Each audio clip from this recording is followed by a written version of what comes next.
ప్రస్తుతానికి విజయసాయి రెడ్డికి అలాగే ఆంధ్రజ్యోతి ఎండి అయినటువంటి రాధాకృష్ణకి మధ్య పచ్చగడ్డేస్తే బొగ్గుమనే స్థాయిలో అయితే ఆ వైరం వచ్చినట్టుగా తెలుస్తుంది. ఆ నిన్న జరిగినటువంటి ఒక ఏబిఎన్లో వచ్చినటువంటి ఒక వీకెండ్ కామెంట్లో విజయసాయి రెడ్డి నిజ స్వరూపాన్ని దాదాపుగా ఆ రాధాకృష్ణ బయట పెట్టాడని చెప్పొచ్చు.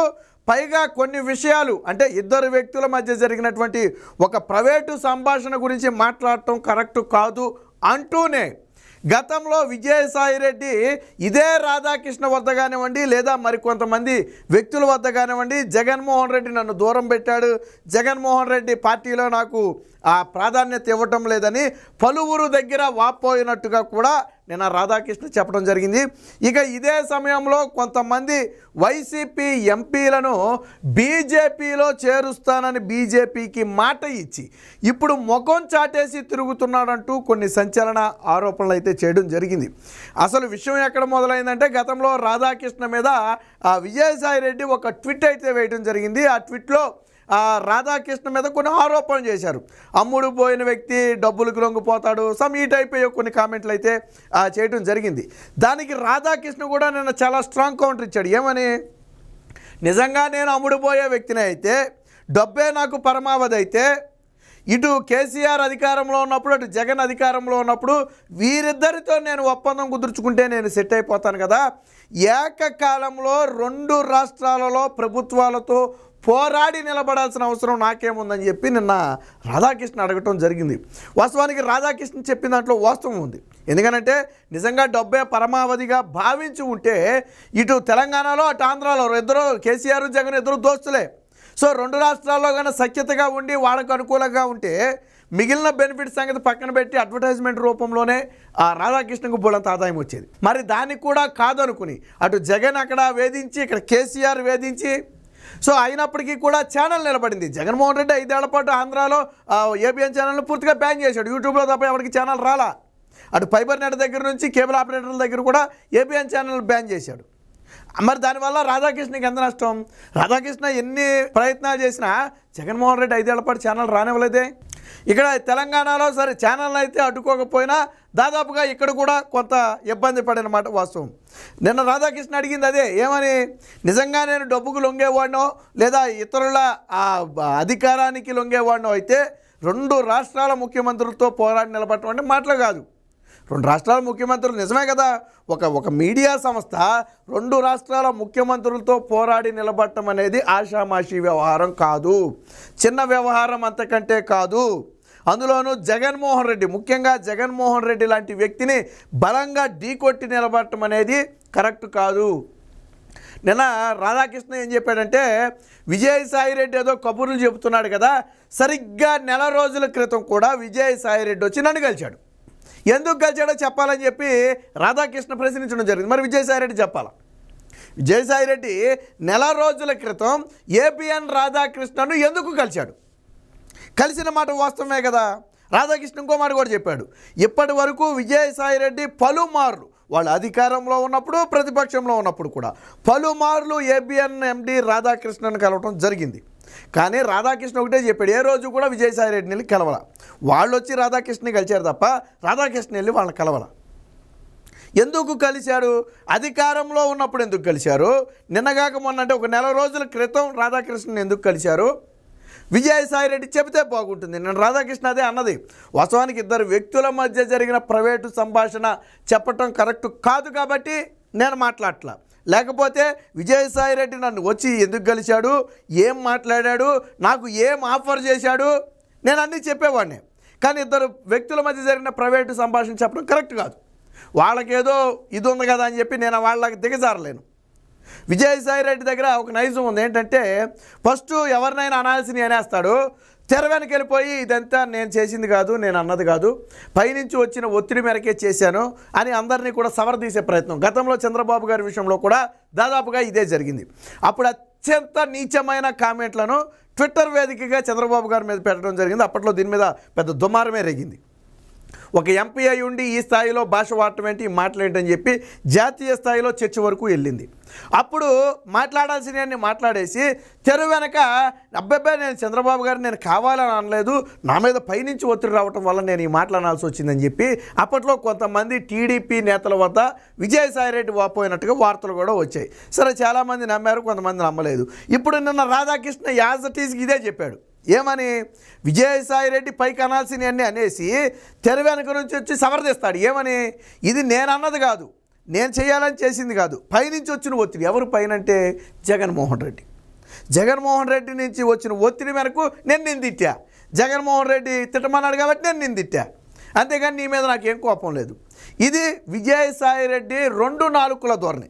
నిజంగా జగన్మోహన్ రెడ్డి తిట్టమన్నాడా లేదా అనేది కాసేపు పక్కన పెడదాం, కానీ వెనకమాల వెళ్ళి కాకాపట్టం ఉంది చూసారా? సో ఇది డబల్ గేమ్ అనమాట. పైకేమో వాడికి శత్రువులాగా కనపడతాడు, జగన్మోహన్ రెడ్డికేమో తన మనిషిలాగా కనపడతాడు, కానీ తెర వెనక వచ్చేటప్పటికి వీళ్ళను కూడా మచ్చిక చేసుకుంటాడు. నిన్న రాధాకృష్ణ ఈ విషయం కూడా చెప్పడం జరిగింది. అంతేకాదు ఒక ఓపెన్ సవాల్ కూడా నేను రాధాకృష్ణ విసిరాడు. మరి విజయసాయిరెడ్డి దాన్ని స్వీకరించాలి. ఇంకా కొన్ని ఘాటైన మాట్లాడినాడు. ఇంకా మనమైతే అంటలేదు, కానీ నేను రాధాకృష్ణ అయితే పాపం ఎంత కడుపు మండిపోయిందో కొన్ని ఘాటైన మాట్లాడినాడు. నీచ నికృష్ట మానవుడు అని చెప్పి విజయసాయిరెడ్డికి ఒక బిరుదు కూడా ఇచ్చాడు. నికృష్టుడు అని తన ఎపిసోడ్ మొత్తం మీద ఒక 60 సార్లు పైగానే విజయసాయిరెడ్డిని సంబోధించాడు. అంటే ఏ స్థాయిలో విజయసాయిరెడ్డి మీద రాధాకృష్ణకు ఆగ్రహం కలిగిందో మనం అర్థం చేసుకోవచ్చు. కేవలం పబ్బం గడుపుకోవటానికి మాత్రమే విజయసాయిరెడ్డి ఇలాంటి పనులు చేస్తాడు. గతంలో బీజేపీతో లాలూచీబడిన సందర్భంలో కూడా వారికి జగన్మోహన్ రెడ్డికి మధ్యవర్తిగా వ్యవహరించేవాడు. ఆ తర్వాత కొంతమంది వైసీపీ నేతలను బీజేపీలో చేరుస్తానని చెప్పాడట.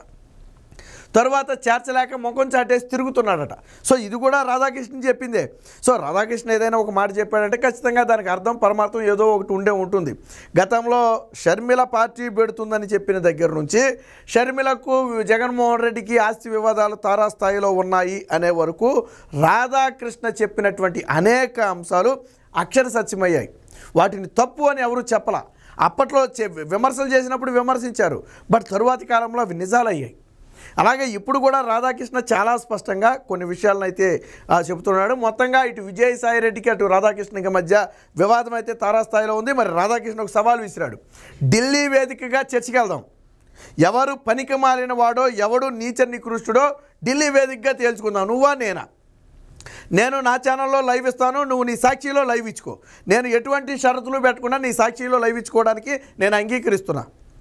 సో ప్రజలే నిర్ణయిస్తారు ఎవరు ఏం చేశారనేది. ఓపెన్గా చర్చిద్దాం. ఎవరి దగ్గరికి వచ్చారు, ఎవరి దగ్గరికి వచ్చి ఏం మాట్లాడారు అనేది ఓపెన్గా చర్చిద్దాం. నిజంగా పుట్టింది మానవ పుట్టికే అయితే సిగ్గు శరం ఏ కోసానం ఉన్నా విజయసాయిరెడ్డి ఈ సవాల్ను స్వీకరించాలని చెప్పి మరొక సవాల్ కూడా విసరటం జరిగింది. మరి విజయసాయిరెడ్డి సవాల్ స్వీకరిస్తాడా లేదా అనేది విజయసాయిరెడ్డే చెప్పాలా. ఢిల్లీ వేదికగా చర్చకు ఆయన ఓపెన్ చర్చకు ఆయన రెడీ అన్నాడు. సో మరి ఆ చర్చకు విజయసాయిరెడ్డి రెడీనా అనేది విజయసాయిరెడ్డి చెప్పాలి. ఎందుకు వాస్తవానికి నేను అనుకునేది ఏంటంటే నెల రోజుల క్రితం రాధాకృష్ణను కలిసిన దాని ప్రకారం నా అనుమానం ఏంటంటే రాధాకృష్ణకు ఆఫర్ చేశారు. ఏమని?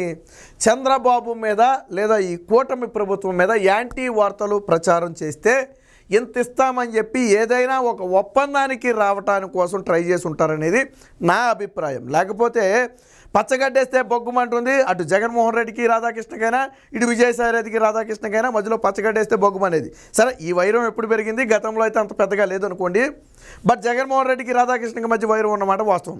ఏబిఎన్ ఛానల్ను 5 ఏళ్ల పాటు ఎంత హింసించారో మనందరికీ తెలుసు. ఇలాంటి సమయంలో విజయసాయిరెడ్డి రహస్యంగా రాధాకృష్ణను కలిశాడు అంటే ఇప్పుడు కూటమి ప్రభుత్వ పాలన అద్భుతంగా ఉంది. వాళ్ళు చేసిన పనులను చేసినట్టు ప్రజల్లో చూపించగలిగితే చాలు, జగన్మోహన్ రెడ్డికి ఇంకొక 10 ఏళ్ల పాటు ఛాన్స్ ఉండదు. కాబట్టి ఏంటి, ఇప్పుడు రాధాకృష్ణను అడ్డం పెట్టుకుని యాంటీ వార్తలు ప్రచారం చేయాలి. ఇక్కడ ఇంకొక లాజిక్ కూడా ఉంది. ఆల్రెడీ ఆ TV5 చైర్మన్గా ఉన్నటువంటి బిఆర్ నాయుడు గారికి టీటీడీ చైర్మన్ పదవి ఇచ్చారు. సో అక్కడ వాళ్ళని వీళ్ళు ప్రభావితం చేయలేరు. ఇంకా ప్రభావితం చేయగలిగింది ఎవరిని? రాధాకృష్ణ మాత్రమే ప్రభావితం చేయగలరు. కాబట్టి నెల రోజుల క్రితం ఒక ప్యాకేజీ ఒప్పందానికి విజయసాయిరెడ్డి వచ్చి ఉంటాడు. అది కూడా జగన్మోహన్ రెడ్డి పంపితే ఈ 5 ఏళ్ల పాటు ఈ వార్తలు ఇలాగ యాంటీ వార్తలు ప్రచారం చేస్తే ఇంత ప్యాకేజీ ఇస్తామని చెప్పి ఏదో ఒప్పందానికి వచ్చి ఉంటారు. రావడం కోసం వచ్చి ఉంటాడు. అంటే ఈయన ఒప్పుకున్నాడని కాదు, అడగడానికి వచ్చి ఉంటాడు. వాస్తవానికి రాధాకృష్ణ అలాంటి ఎట్టి పరిస్థితుల్లో యాక్సెప్ట్ చేయండి. నేను ఇందాకే చెప్పా, నిజంగా వాళ్ళతో లాలూజీ పడే ఉద్దేశమే ఉంటే వాళ్ళు చేసిన వైఫల్యాలను ఎత్తి చూపకుండా 2 రాష్ట్రాల్లో ఉన్న ముఖ్యమంత్రులతో సఖ్యతగా ఉంటే రాధాకృష్ణకి ఈ పాటికి చాలా బెనిఫిట్ జరిగేది. కానీ రాధాకృష్ణ అలా చేయలే. సో మొన్న కూడా వచ్చిన విషయం తిరస్కరించి ఉండొచ్చు, బట్ వచ్చిన విషయం అయితే వాస్తవమే కదా. సో ఇవన్నీ ఇప్పుడు ప్రజల ముందు ఎప్పుడైతే రాధాకృష్ణ పెట్టాడో వైసీపీ పరిస్థితి కక్కలాక మింగలాక అయింది. ఓహో, జగన్మోహన్ రెడ్డి కూడా రాధాకృష్ణ కాళ్ళబేరానికి వెళ్ళి ఉంటాడు. ఎవరి ద్వారా? విజయసాయి రెడ్డి ద్వారా. 100% రాధాకృష్ణ చెప్పకపోయినా ఆ ఎపిసోడ్ చూసిన వాళ్ళందరికీ అనిపించేది ఏంటంటే జగన్మోహన్ రెడ్డి సాక్షికి విలువ లేదు, అందులో వేసేవి ప్రజలు నమ్మే పరిస్థితి లేదు. దానికి ఉదాహరణ మొన్న ఎన్నికల ఫలితాలు. 5 ఏళ్ల పాటు జాకీ లేపి వదిలితే ఎన్నికల్లో 11 సీట్లు వచ్చినాయి. సో సాక్షిని ప్రజలు నమ్మరు. ఎవరిని నమ్ముతారు?